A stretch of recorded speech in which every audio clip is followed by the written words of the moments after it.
Hey, I'm Jeff Johnston, host of the Living Undeterred podcast. Excited about today's show. A lot of similarities between this young man and myself as we as we navigate through all things. I'm going to say we'll probably stay in the mental health area today, but who knows where we're going to end up. Yeah. Ken and I had a really good conversation when we first met each other, and I have a good feeling we're going to cover a lot of ground. So, Ken Stearns, welcome to the Living Undeterred podcast. Thank you very much, Jeff. Appreciate the chance to kind of share the other side of the mic with you. Yeah, this will be good. This will be fun. As people that follow our story kind of know in regards to what happened, but what they don't see is the beauty that came out of it. The advocacy, the people I've met. Obviously, with the tour we did last summer, we met a lot of interesting people. Let's start with the JAR Foundation, the JAR Project, probably where this idea came from. Explain to the listeners and followers a little bit about this initiative. I think it's phenomenal. I was again on your site this morning, kind of looking things over and think, wow, this guy's courageous. I admire what you do, to try to talk to people and storytell and all that. So just why don't you start with a little bit about your why, and we'll end up to where you're at today. Yeah. Yeah. So my why was, Jeff, was trying to figure out what I was going to do when I finished corporate. I was looking for that third act. What's my exit strategy? What does my life look like when I'm 80? I try to figure, and I was 50 something, and I was kind of having that, not an existential crisis or anything. It was just a really kind of a, mature self conversation about what I want to do when I'm 70. What's going to wake me up and, keep me going. And I didn't have it. I didn't really have it. I thought, I'll be a public speaker. And that was kind of what I was headed towards, write a book, and kind of do the grind of being a public speaker, go around and kind of share my story, share some of the stories and experiences I've had. I was a corporate insurance guy and ended up, just through some fate, ended up in Asia. And I was in Asia for about 20 years as a regional person, and lived in some countries here and there, a few countries. And really at the end, I got a couple of light jobs. I was very lucky. I had some crazy corporate jobs, those 18-hour days. You go to bed thinking about work. You wake up thinking about work. You're working on Saturday, Sunday. It was, maniac. And then I got lucky. Didn't look like. Luckily, my career went sideways. and I kind of got put out to pasture a little bit. You can't always say that for everybody. Yeah. Yeah. I mean, I didn't think it was lucky at the time. I was kind of on a good track. I had I had some increasingly aggressive roles. I had some really big responsibilities, and then I didn't. And there I was, kind of with, twiddling my thumbs, and all of that, that energy I still had, kind of, that I was producing to stay alive, was being channeled into other stuff. And I started becoming intentional around a few things, more street photography, going around with a camera, trying to create and imagine, create art with the camera. I bought a guitar at 52 and started playing guitar. I didn't think I was going to become Bruce Springsteen. You never played prior to then? It was my third try.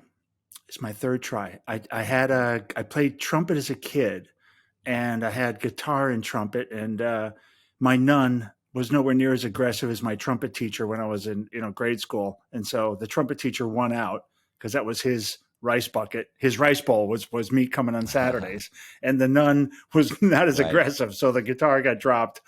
I bought another one, I don't know, when I was 30, and I lent it to somebody one night, and it never came back. So it was my third try. And I just made a contract with myself that I would play it for 2 years.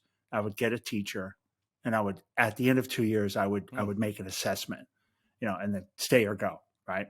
And that was really these weird things that people can do in life for yourself, or even for other people, I would imagine, but that are intentional and have some momentum.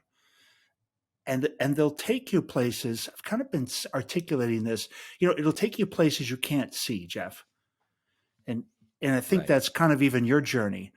Once you start channeling your energy and you're doing these activities, you'll end up where, like this. You couldn't imagine 2 years ago that you're doing this, and this would be your No, passion.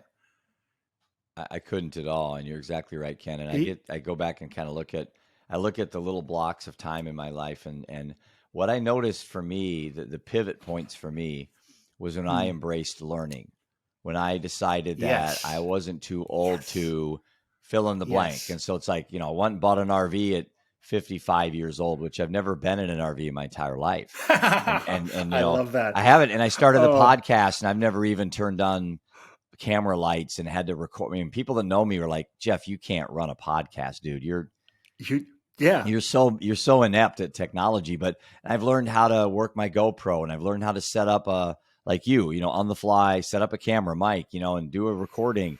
Things that I really, I guess they didn't want to have to learn, but when you go through it and you learn a new skill at an older age, you're like, okay, there's a lot more out there I can learn. I mean, geez, yes. I know such a small percentage of things that I'm capable of learning. And that's the fun part, I think, of aging. If you keep yourself learning and challenging, would you agree with that? Yeah. And I think I'd add on to it and say this is that part where that learning takes you places you couldn't imagine, you couldn't see before. You couldn't visualize Mm-hmm. yourself in that place, because you're open to it, and you take the first step, and one box leads to another unopened door. Yeah, You open that door and you're like, whoa, there's another room full of doors. I didn't know this room was here. yeah. And you're like, well, let's try this door. And, that's got some doors in it. And you can poke around. Yeah, so guitar was a fun thing. I mean, guitar, really, I met an individual, became my teacher, still friends today. He's actually helping on the podcast. And that guy Hmm. led me back to my book. So because of him, I picked up writing again, picked up my book, and Hmm. ultimately wrote the book, which became, part of, the really center point to what I'm doing today. And it's a really interesting, journey of discovery and self-discovery. So it is that. So there I was in Asia, and I had this job, and I got kind of an easier job, and I bought a guitar, and I hung out, and I did some work, and I started practicing guitar. Then I started getting back to this book. And before I knew it, I was deep into the book. I had just basically finished this book, and I was starting to look and say, okay, what do I do with this?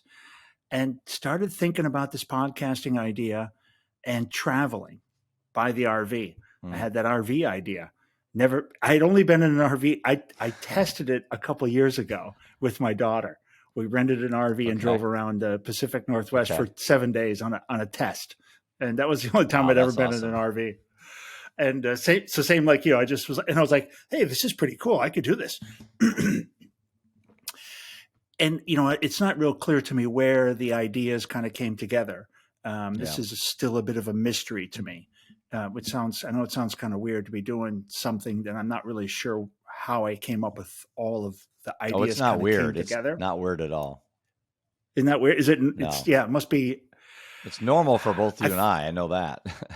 yeah. I kind of want to say that, it's definitely not my idea. Yeah. That in that creative process, in that, in that merging and kind of that almost that violent coming together of disparate ideas, Yeah. right? It's kind of like, right. Who thought playing guitar, writing a book, thinking about a podcast. Also, I want to travel the U.S. when I get out of corporate. Who would think that would all kind of come together? And so I created this idea called the Jar Podcast, and the concept is to take questions from this book about human things and to turn it into questions and travel the country and talk to people about what's in the jar. Hmm. And so I've got this. I commissioned 4 beautiful jars to be made, and they're quite substantial size. There's 444 pre-printed questions from my book in there, Hmm. and we sit down. I drive around the country, 111 cities, and I rock up to people's homes, and invite me in, and we sit down at the kitchen table, put the jar down, Now, do you have and are these people preset meetings, or are you just doing this spontaneously? preset. Yeah, preset. So we use Okay. a little Facebook ad. So we meet people on Facebook, and so they're obviously going to be quite aware of what's going on, um, Mm-hmm. but they don't know the questions. And it's a fun Mm-hmm. concept because the questions are quite deep and personal and heavy, Right. and the conversation goes off a cliff right away because I don't ask the question. Mm-hmm. Right. You're just the You, messenger it's of a jar. I just hold the jar, and Yep. the guest pulls the question. So the questions are just 12 topics. So there's 444 questions, but only 12 topics. So there's a lot of different angles on every topic. So a lot of slices on a certain particular questions. So there's And how many do they draw I call out? How the many does each person draw out? we go for about we do about 15 minutes of personal background, because I think that the Okay. foundation of childhood, and childhood and what you're doing today is kind of central, and then stuff in the middle that's Mm-hmm. important. um, but knowing the family, what it was like growing up as a kid is really central to the themes, because it's your in the Mm-hmm. jar is your so it's about an hour 15. They go about 20 questions. So it's your yesterdays, todays, and tomorrows. And that's from my book called Dear God. And that's the book of self. So that's Mm-hmm. all about us. What's running around up in here, your past, your present, and your future, all the things we think Right. about. And Right. then the next part of the book is the book of others. It's between you and another human, if you will. And that's Right. acceptance, forgiveness, compassion. Mm-hmm. Three great traits for interpersonal skills. You can accept people for who they are. You're not carrying around a bunch of anger or bitterness. And, you're going around, you got some compassion for people as well. So I can accept people, but I also can have some, compassion for them. And I'm going around with a kind of forgiving heart. And that's for interpersonal skills, great. And then the book of all, which is kind of a humanity approach, and that's love, karma, and service. Again, great stuff for going around and with humanity with a loving heart, open heart. Leave people Right. and things better than you found them, and go Yeah. around with a heart, a Yep. service. Being a service-minded person. Serve. Kind of serve. What can we do in our approach to humanity to serve? Which is kind of what you've taken Yeah, up. because it's very unfortunate that we are consumers, but we don't put Yes. things back. So it's like, when my Yep. youngest son and I are certified scuba divers, just to give you an idea that echoes what you just talked about, Ken, is when we travel, we try to be intentional. Like if it's a 7-day dive Mm, trip, which is typically what okay. happens to the group that we buy our trips from, they have preset like times that we go. Is Yes. there are always some times in some of these countries, these islands that we're at, that we have downtime. And I always tell Roman, let's find Yes. an organization where we can volunteer. So one time we volunteered with a reef, like replanting organization, where they would go out with Mm, toothbrushes and they had these reefs blocked off, and we would just scrub reefs, and then we'd put putty on, and then we'd plant new a new new reefs. a new coral or your new reef. Yeah. Here I am with my son in the ocean with a toothbrush. In the significant of things, I really doubt what I did was going to change the course of humanity. But there was something about giving back, even as Yes. insignificant as one piece of elkhorn or staghorn coral, in the magnitude of the ocean, and Of then the the ocean. world, Yeah. and then the universe. I'm like, yeah, it's like, Yeah. but No. I felt so good. Is that what you're Yes. talking Yeah. about? That feeling you get when you Yeah. give back? Yeah. I mean, it's you. There's no such thing like it's giving, but you're not really. I mean, it's not a net takeaway, right? I don't think the energy you're producing there Agreed. is a loss for you, right? You're giving something up, but No, you're it's a like you net said, positive for sure. Yep. the internal combustion, of energy that Yeah. happens.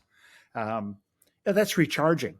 So There's so many things we do you think do that that same take out our energy. do you think that same I do you think that same idea works with people going through like grief and depression and anxiety and Yeah. suicidalation and things that go with being human, all the anxiety and stress we have. Do you think giving Mm. back and being in service is a great way to take some of that angst or energy that you have and produce it Oh into yeah. something positive by giving back? Y- Yeah, because you're, I think it's the gratitude. You're creating this gratitude energy, and I do think there's negative and positive. There's obviously negative and positive energies, and then there's also those things where you're creating more energy or giving out energy. I think in actions and thoughts. There are energy creating thoughts and energy draining thoughts, and I think an action of humans, of being in service to mankind, being to fellow humans, just to the earth, for sure you're creating positive energy for yourself. It's So not a you have definitely this not a net drain. big jar with all these questions in it, right? So you reach in, pull Yeah, out a question, then you guys have a great dialogue. Okay. I'm going to yeah, ask you a question yeah. from my jar. Okay. So I've I'm got ready. a jar here in front of me. I'll pull out a question. Okay. And this is one I know you know of because I'm pretty sure it's in your jar. Um, Ooh, all right, Ken Stearns, what is your biggest regret? oh, it is absolutely, and it's in there. It's in there. I think the biggest, I figured it's a as weird much. regret. Yeah, it's not a weird regret, but it's a plus and minus regret. I regret letting my marriage go. Hmm. And I say let it go because I'm definitely responsible for my part and maybe all of it. Um, Hmm. I idolize or fantasize about the idea of being old and having that core family, the family, and that Yeah, relationship I do of too. growing old with someone. Right. I Mm-hmm. definitely idolize that and I fantasize about that. Mm-hmm. I don't think that was the right person maybe for me. Um, Mm-hmm. I'd like to justify that, but I would say the biggest regret is not being married with that 50-year kind of badge Yeah. and holding that core Right. family together. Hmm. Yeah, I've been asked this question by people as well during different scenarios of my life, and Mhm. for me, Ken, if I had to say my biggest regret for me would be not understanding the impact that prescribing Adderall would have had on my son Seth when a doctor said, Mm, "You have attention deficit. Here's a thing called Adderall." I just accepted it as the correct I know. answer to what my son needed. And that's like I don't have a lot of regrets, but that's one I do have is that I, I didn't do my research and I had a right as a dad to say no, my son's not taking Adderall, but I didn't. I just accepted that diagnosis as being accurate. And maybe it was a correct diagnosis for Seth from the standpoint that Adderall helped, but the fact that it was the first thing we went to, that's what has me disappointed. yeah, There it's a had to have been moment. other I things we think could if have you, done. yeah, you look back and it's like, I went straight for the dope, Right. Yep. straight for oh, that'll fix it.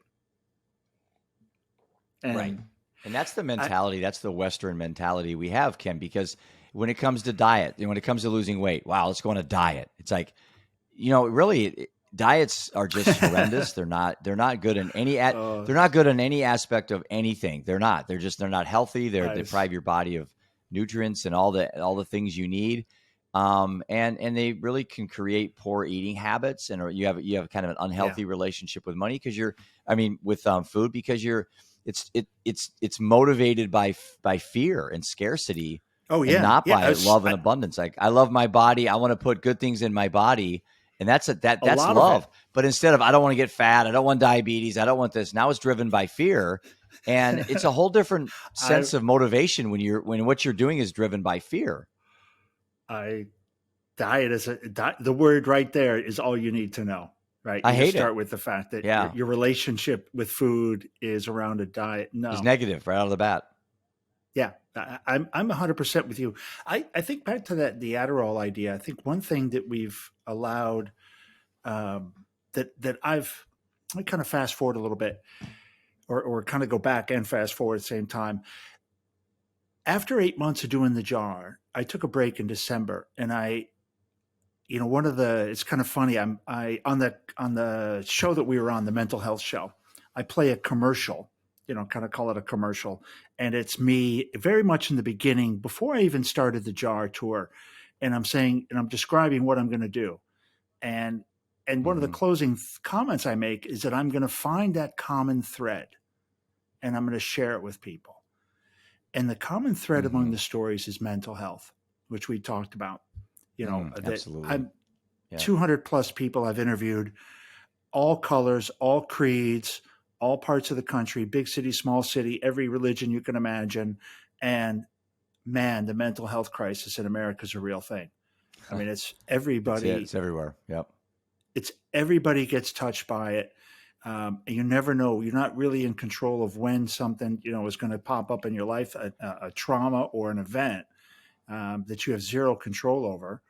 And then do you have the skills to deal with it? Do we know how? What What kind of training do we have? Yeah. What's your thoughts Sorry. on? Yeah. What's your thoughts? I mean, there's a tad of a delay in our recording, which is fine. Okay. Because you and I are seasoned pros, so we can handle this, right, Ken? We're seasoned pros. I'm a seasoned But pro. what's your thoughts on, say, something I talk about when I do my presentation called "Living Undeterred: Better, Not Bitter"? One of my first living undeterred mindset is expectations. So, what's your thoughts Mm, on the expectations we have as humans? Like, we expect to live forever. We expect not to have a cancer diagnosis. We expect to never have our children die first.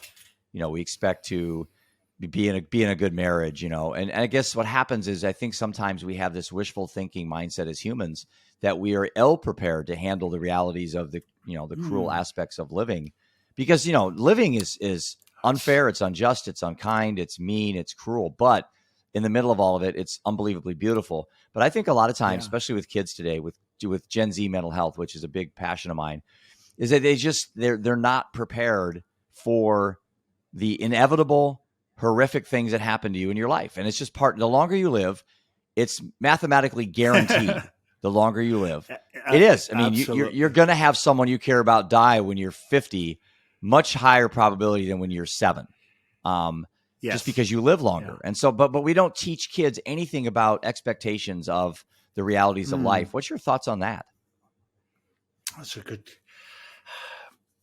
I mean, I think we've got to kind of go through a little bit with that hopeless romantic, that kind of Yeah. attitude of life, which is it's going to be good. Things are Mm-hmm. going to be okay. I'm not going to be the one. I think Right. I think that is a survival skill. Like, because otherwise, if you Mm-hmm. fill that vacuum with it's good, oh, woe is me, it's going to happen to me, then that's the reverse side of that's also Right. kind of not good, right? So Yep. the opposite of that is you're going to be living in fear. You won't be living undeterred. You Right. won't even do anything because you'll be deterred, right? You Well, will you be know what my son filling with says, negative. Ken? You know, my Yeah. son Ian has a name for this. My son Ian has a name. When you're not living undeterred, you're living under a turd. Well, I mean, he's not. My son Ian He's says not. that. He's He not always says, wrong. "Dad, you're living under a turd today." Under a I'm like, "Yeah, turd. you're right, Yeah, dude." yeah, I am. Yeah, I'm in a turd moment. I'm in a turd mood, right? I'm in a poopy that's right. mood. That's Uh, right. And Yeah. I think we do have to live. I think it's okay to live with those kind of, starry eyes, the wonderment of life. Um, and I guess we've got to be that foundation of being able to handle tough stuff comes somewhere in the youth, right? As kids, I think somewhere Yeah, in I there we're agree with teaching that. kids, Yep. about disappointment, expectations, and not always getting things. And I think those are very subtle life clues we teach. But I don't think Jeff, I don't think anything can prepare you for the stuff that you went through, stuff that so many people go through. Losing kids for sure. The toughest, the greatest impact I've seen on Well, people, and the biggest motivator. yeah, that's a good point. That's the greatest impact, because losing a child certainly cost my wife her life. No question. My Yes. wife would be here today if Yep. Seth wouldn't have died. Now, we both were Yep. alcoholics, so we had our own problems. It's not like we'd be all, on unicorns and rainbows, The reality is it was still a challenge, but Yes. yeah, there's something to say about that. It's like, I think with kids today, they're just, well, maybe we're setting them up as parents can, because maybe we coddle them too much. It used to be, my dad Oh, would be here, and if we set up the garbage cans, I don't know how old you are. I don't think we're massively far apart. I'm 57, but we would set up the garbage cans with the ramps like Evel Knievel, and we would get the kids around, and we'd watch, and we would crash and sometimes break a finger and scuff your knee. And it's like my dad would just like, there wasn't hospital visits back then. It's like, you wrapped up some bandages and you went out and played, and we all seemed to survive, and we all seemed to actually thrive because you build up this sense of resiliency. I don't know if we yeah. do that today with our youth. Not as much. I do think it was, I think that 60s and 70s, and for sure the generations before that, even more so. Closer to get to farm life and everything else where people are living, Yeah. crazy, the kid, Well, we're 9-year-old from kids have Iowa, gotta man. go. I mean, yeah, a lot of kids here Yeah. grew up in farms when I was younger. I know there's not as many family farms in our country as there was back in the 70s, but a lot of my classmates were farmers, and they actually worked 3 hours before they got on the bus and went to school. I was going to say, those kids, man, I guarantee you they were up at 5:30 collecting eggs, putting hay out. Yeah. They did all that Yep. all that stuff before they got on the bus, before they ate breakfast, probably. Yeah. They had to go put in a couple hours of work in. So yeah, I mean, are we living? I think it's different. I think every generation, every two old guys on a radio show 50 years ago had the same conversation about we had to walk their 20 kids. miles in the snow, fighting grizzly bears uphill just to get both to school, ways. Yeah. Yeah, uphill both ways. Yep.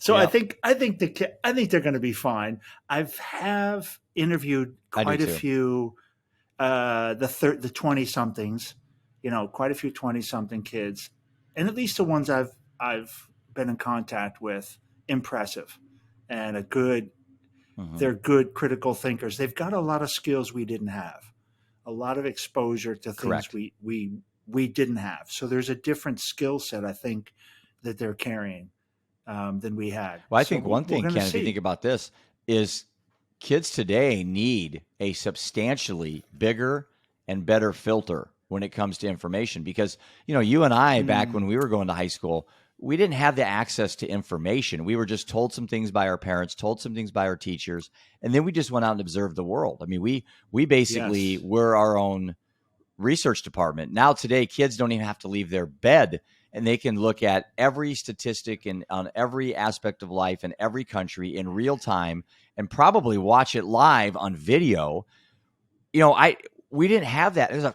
I'm not saying it's better or worse. I'm saying it's just that I think kids today are getting more things thrown at them quicker with more negative intentions. Like there's actually people designing systems to manipulate the minds of kids with Snapchat and Instagram and TikTok. I think kids today, I think one thing we need to teach kids today is a better filter, a better way to disseminate information, to figure out on their own what they're seeing is real and fake. And then understanding that what they see, a lot of it's driven by poor intentions by corporate America or say other countries. And kids have to develop, and maybe it's our responsibility to show them ways to do so, Ken. But I think they need a bigger filter than we ever had.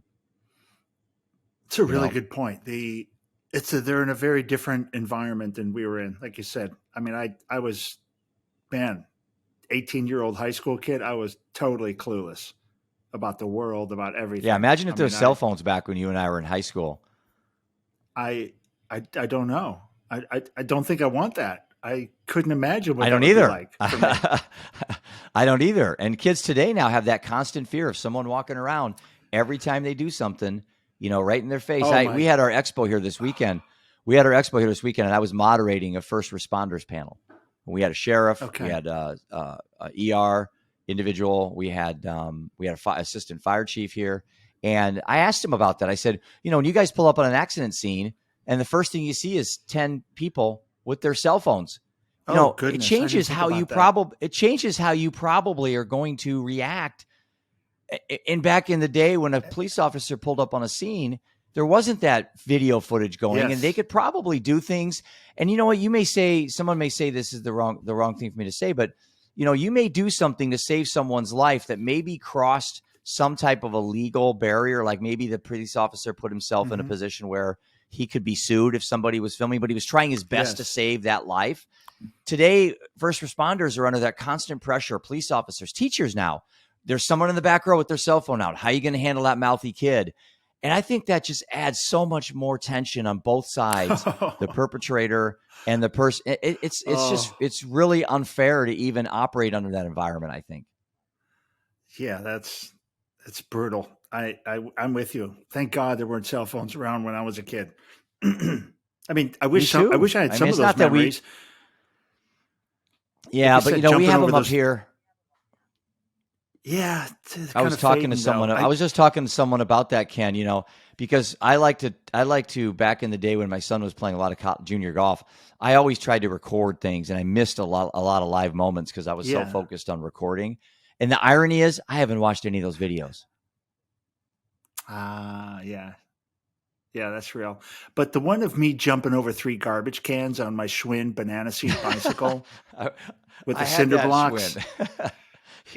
Yeah, with the sparkle seat. Did you have sparkles in your seat with the white one, or did you have like a? Oh yeah, yeah. That was a real thing. Yeah, and more than likely, I had the $50,000 Mickey Mantle rookie card in my spokes with a paper clip. And now I'm going, why didn't I pick a different card? Why Mickey Mantle's rookie card? And I honestly, I have a Walter Payton rookie card that has the crease line in it that I had in my stupid bike for probably all summer. Yeah, it's like, man, the decisions we make, right? Oh yeah, I still think when we moved my parents out of their house, and man, we had the biggest dumpster you've ever seen dropped off in the driveway, and I can still remember having these decisions as a 24-year-old: throw it away, keep it, throw it away, and we had nowhere to put anything, so everything got thrown away, and just boxes of. You think of all the valuable things that people have tossed out. I was going through some things last weekend. I had the dumpster here in my house last weekend, a big dumpster, and I was, I like to declutter my life like every 5 years, thry to cut things way down, and Goodwill, it's a great things like that. But I came across a whole box of these, older Pokemon cards, or Pokemon. I don't know how it's pronounced. Pokemon, let's say. Yeah. And I was going to throw them out, and one of my sons like, no, these are my son who passed away. These are his Pokemon cards, and I didn't really need them, and I was going to toss them. And he's like, no. Dad, there's one card that went for $1 million. And I'm like, what? $1 million don't throw a Pokemon card.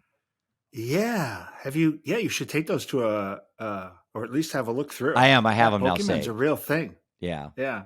Oh man, I know I've made enough mistakes with throwing out my retirement fund because I thought it was a stupid $2 card. Oh, that is too funny. Yeah, hey, so I want to. Yeah. Oh, go ahead. Yeah. No, I was go just ahead. Going to say the mental health part, and just that theme that has come across so many people, and then getting the idea to kind of do something about it. I think kind of similar to what you're. You're around the corner. You're just slightly around the corner from me, and so I just got that idea. Start the foundation. Create an LLC around it, and start to do more around the mental health. And really that's going to become, I think, my purpose. It's really becoming a focus for me, hearing so many stories, and just keep the jar going as a conversation for people to normalize mental health conversations, I think, which is what you and I are doing all about. Talk about it, talk about your feelings, ask for help if you think you need it. And so that's kind of what I'm doing now is, kind of keep the jar going and start build out this mental health part and see where it goes. I don't know where it's going to lead me, but I'm on that road. So for you personally now, I'm going to ask you my second question here. So for you personally, where does your why come from? Where does this desire to help people with their mental health come from for you? Yeah, it really is. It's a good question because I don't know, and I don't even know if I have a if this is a passion, like a why and a passion, it's it's kind of it's like I'm following my path in a way, Jeff. It's kind of a Hmm. strange thing. The jar was really a passion to hear people's stories, to give people that platform. And I started that partly for myself, to be honest. If I was really truly brutally honest, I did that as part of my next career. This is, kind of give me some Yeah. legitimacy to do this Yep. project, and I've got something to talk about. And then it quickly wasn't about me. It was Yeah. really about Good point. the people. Yep. I did it for me, and then I found out it wasn't about me. It was really about Yeah. the people I was talking to, and then people listening to the stories that would be impacted. Hmm. And I think that's kind of my why right now, is to make sure the stories get a good platform, and other people can hear themselves in the stories that I'm finding, and they can relate and Absolutely. know you're not alone. You're not the only one on this journey.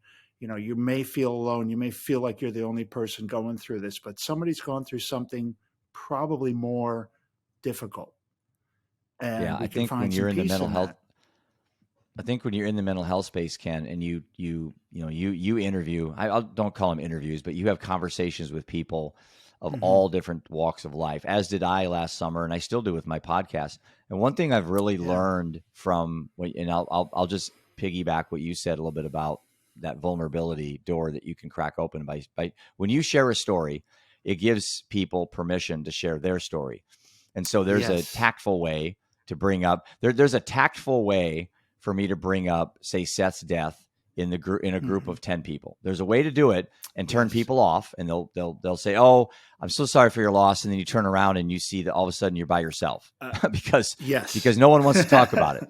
And then there's a way Yeah. I could say, "Well, my wife died. My wife died of alcoholism," and people scurry like rats. They don't Oh want yeah, to. they're gonna They're really just run kind of on like, that. "Well, I'm I'm afraid Jeff's going to ask me about my wife's or my husband's drinking." And it's like, no, no, no. This isn't about that, because I'm not going to force anybody to share something they're not comfortable with. I, like you, am very comfortable in sharing my Yes. story. It's just, Yeah. I've done it so many times now. I got Seth and Prudence right behind my shoulder here. My for-profit app is named Brighton, which is after Seth's daughter. So it's like I share my story, but I have to be cognizant that a lot of people aren't there yet, Ken. Yeah. They're just not Yes. there. And maybe they'll never get there. And that's perfectly okay for them. Right. Yeah. And interesting though, they may listen in private. They may not want to Yeah. be in that conversation with you, but they might be a secret Gotcha. listener to your Yep. show, right? As I And say, and I think God, that's you're so right on that. As I say, they're engaged without engaging. yes, perfect. That's exactly it. And that's fine. Those are people you're reaching, with your story. And I think that's it, right? A lot of people are uncomfortable in that direct dialogue, but they find Mm-hmm. comfort in hearing other people's stories. They need to hear it, and they may get there by hearing your story a few times. Maybe they won't be the ones that turn away when you're at the cocktail party and you're talking about your story, and they're like, "Yeah, I was just listening to such and such." They may have questions. They may be curious. I don't think we're there yet a lot Yeah, of time. I we're think grief is tough. I think when the grief is personal, and you're right there, I think it's hard for people. Honestly, I think, like yeah. you're there, you're resolved, but I think for a lot of people, man, it's tough. Yeah, I'd say just personally, Ken, there's something about what happened in our family that I have kind of tricked my mind. I've kind of reframed the way I'm Yeah. viewing this.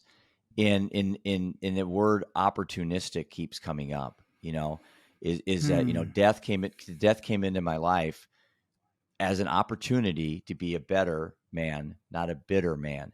And I say that because that's really all death is. Death is just an event that I didn't have anything to do with it. I certainly don't torture myself with, I should have been a better ex. I should have been a better dad, a better husband.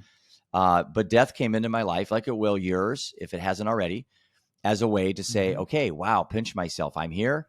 man, I'm one of the lucky ones. I have today to talk to Ken Stearns. I have today to be with my two boys and my Yes. father, my father, and then my daughter-in-law, my neighbors. It's a blessing to have today be here for me, because how many billions and billions and billions and billions of humans don't have that opportunity today to enjoy a conversation that you and I are having, Yeah. So there's a sense of, and that leads me into my third question to you. I've been waiting to ask this question for you. What are you most grateful for, Ken? I think it's kind of like what you just covered. I'm just looking outside. Like I'm in a kind of a janky Airbnb. Be honest, it's one of these cheapest Oh, yeah? Airbnbs I could imagine. It's pretty janky. Janky's a word, by the way. You can look it up. I and will. and I got my van outside. I got my stuff here. I'm just so grateful of what I'm doing right now and where I'm at. I was just looking at some photos last night of me back at corporate, and I love that. I loved doing what I was doing for a long time. Mm-hmm. And I look back at it a little romantically now as well, even the Mm-hmm. parts that, but I look at people in pictures and I'm imagining what is it like being back in the role. And I'm so grateful I'm here. Uh, I'm really just flabbergasted that I'm doing this, that I'm actually physically Mm-hmm. doing this after imagining it and being in that other place. Just 18 Mm-hmm. months ago, I was in a suit, waking up every Yeah. morning, getting in a suit, going into an office, sitting in a meeting room, having conversations about strategy and delivery and, people issues and all kinds of really mundane corporate stuff that wasn't, that was way less valuable than scrubbing a piece of coral in the ocean, right? And Yeah. planting some fresh coral on it. I mean, I felt like that was so much more monumental than what I was doing 18 months ago. Trying to Right. move some silly dial on a PowerPoint and talking about this month's target or who sold this or who bought that or who cheated who. And here I Yeah. am having real conversations and sharing these conversations with people and touching people. I mean, I'm so grateful. I wake up, it's a beautiful day outside. I'm I'm just lucky. What what do you most what do you fear most? It's somebody asked me. They said, "What happens if you fail?" This is a couple of years back when I was kind of sharing the dream of doing this, and they're like, "Well, what Mm-hmm. if you fail?" And I was like, "Damn, it's a good," Yeah. kind of What makes is you think, right? failure? It's a good question.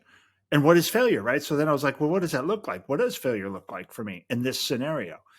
And it's giving up, stopping. Yeah. Failure is not doing what you're doing.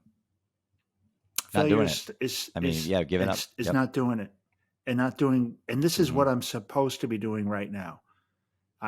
There's no doubt in my mind. I'm exactly where I'm supposed to be, doing exactly. Like, Excuse me, I, and I'm I following, the path. love what you just said there. Absolutely love it, because I have a good mentor, friend of mine. His name's Ron Carson, and he said to me a couple months ago.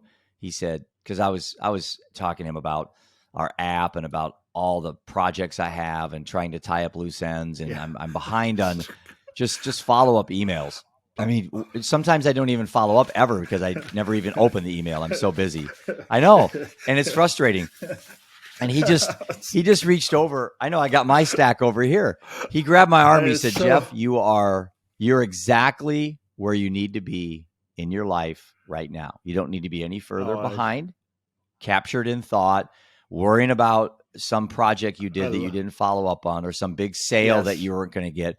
And you don't need to be captured any further ahead. You don't need to be thinking about a TED talk you have to do, or a deadline you have. Just, you are right where you need to be right now, today, in your life. And if that mindset could be with everybody, yeah, you could take a deep breath. Exactly. I I think that's a comforting way to look at life. I love this guy. Who is he? Ron Carson. He's out in Omaha, Nebraska. He's, I think transcending is a word I like to use for him. It'd be great if you could hook up with him. He's awesome. But again, that comes from me being open-minded to go out, talk to people around the country, whether it's behind my computer or at a KOA or at a Walmart at 2 a.m. when we're camping there.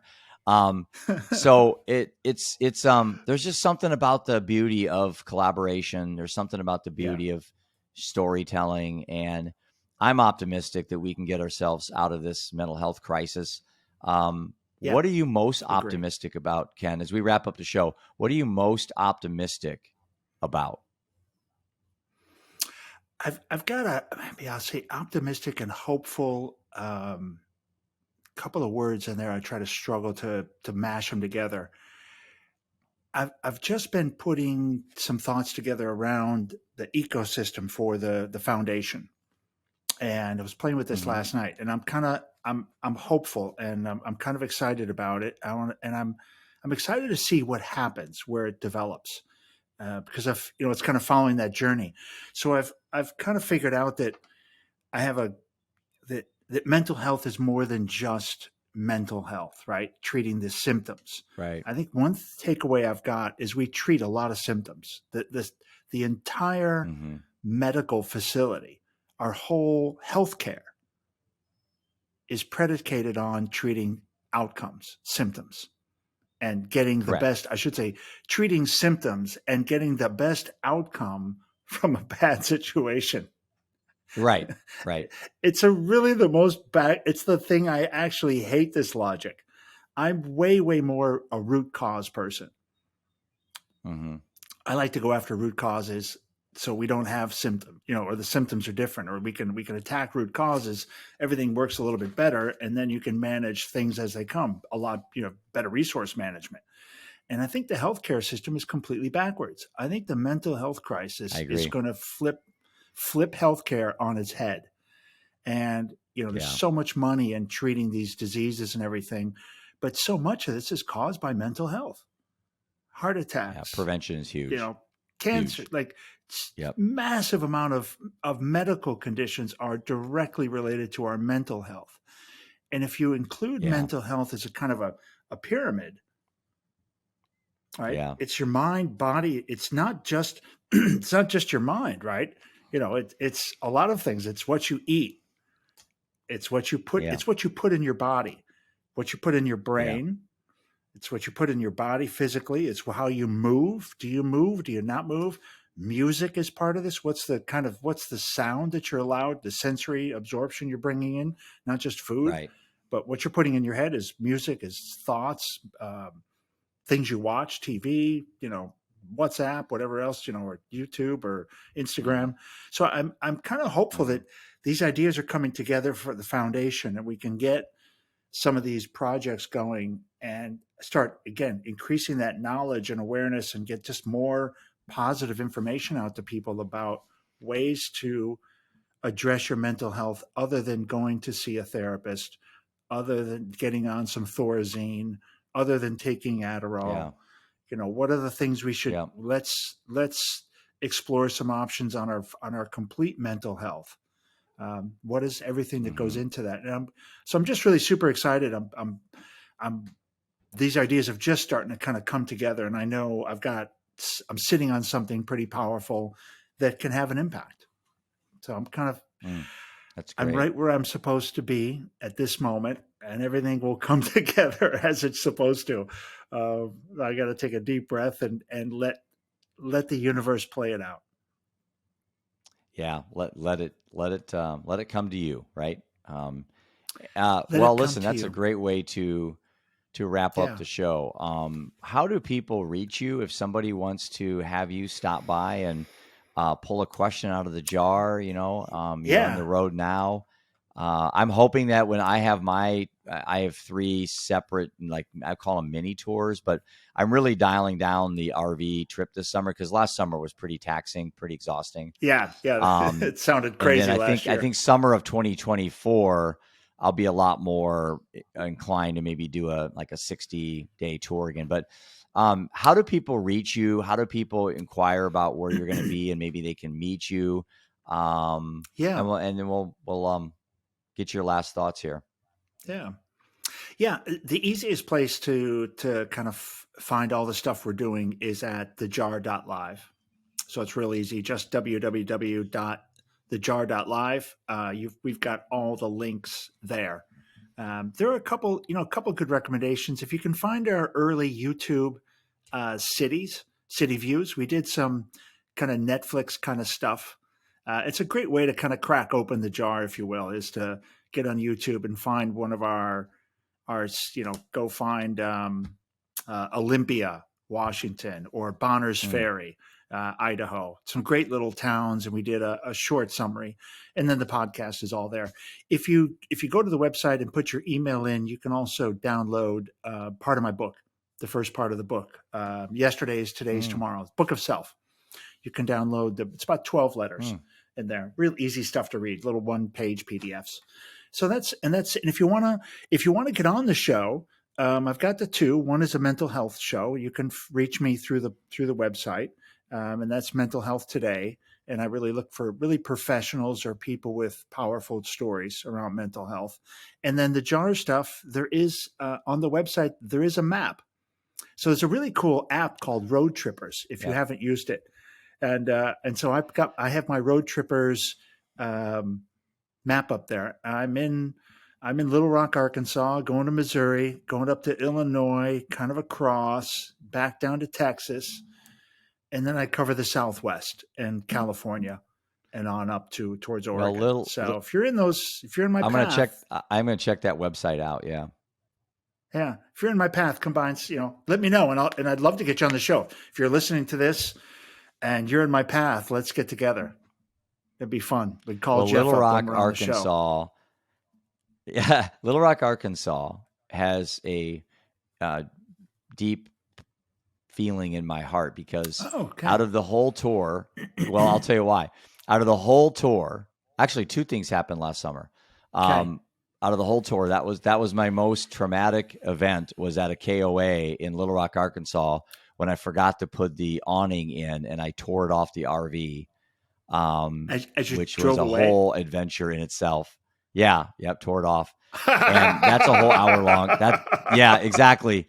That's an hour long podcast show because listen, I was on my way to a presentation in Little Rock at Wolf Street. I think it's Wolf Street. They're I think a recovery community center for anyway, but then I went back later that summer to Little Rock because my friend Ryan Hampton runs the Mobilized Recovery Tour, which is an awesome RV tour around the country as well. And he was doing an event with Bill Clinton.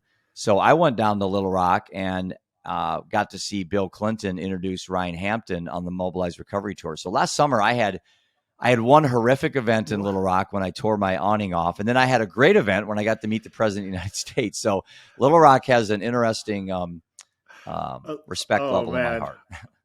That's just imagine. I can imagine you just when you hear that thing ripping the awning ripping off on something. You're like, what was that? Terrible. And like I said, I was on my way to an event with my son Roman. There was like 100 people there, and I tell you what, I made it there. And some other day I'll fill you in how it went. But listen, really, really enjoyed having you on the show. I always enjoy talking with you. I'm really hoping that in looking at our two maps, if we can figure out somewhere if we're close, be great. We can hook up. It'll happen. Maybe do an impromptu podcast or something. Yeah, that'd be fun. That'd be fun. Thanks. I really appreciate having me on, Jeff. I always enjoyed it, and best of luck. And I hope you pick up some new followers and listeners, and you can continue with your purpose and your passion and your why. So thanks again, man. Yeah. Appreciate it very much. Thanks, everybody.